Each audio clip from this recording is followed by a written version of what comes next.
Hey you guys, and welcome back to my channel. It has been a while, I know, but I'm about to get ready real quick. I'm just gonna do a real simple look because I have to go to work and I'm not trying to do too much. So we're gonna go ahead, we're gonna jump into this video because I got not a lot of time before I have to leave.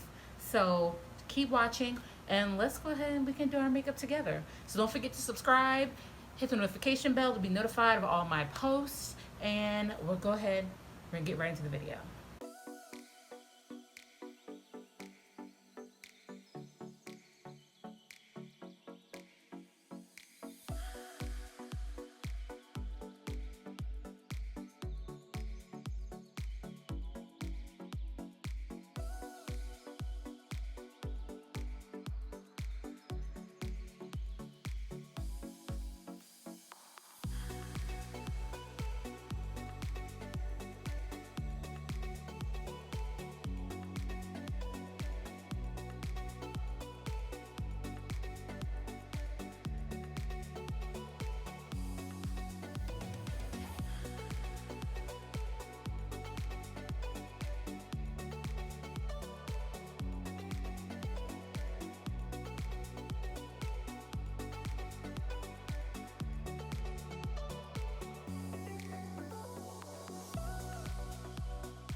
Alright, you guys, that's the end of this video, and I'm pretty sure you can hear it in my voice, but I have been very under the weather for a while since I last filmed this video, so I was not able to come back with the ending results of the makeup, but it was so cute. But I know I'm gonna do that look again, so be on the lookout for that and some more videos. And that's the end of the video, and I really do love that eyeshadow that I used. Very much a dupe for another brand, so be on the lookout for some reels, possibly on Instagram. Might make an account. Definitely will have some on my YouTube channel, so just keep watching for some more shorts. I have some hauls coming and I can't wait to use the products. So once again, don't forget to like and subscribe to my channel, and I'll put some other videos on the screen for you to go ahead and binge watch, and I will see you guys in the next video. Bye.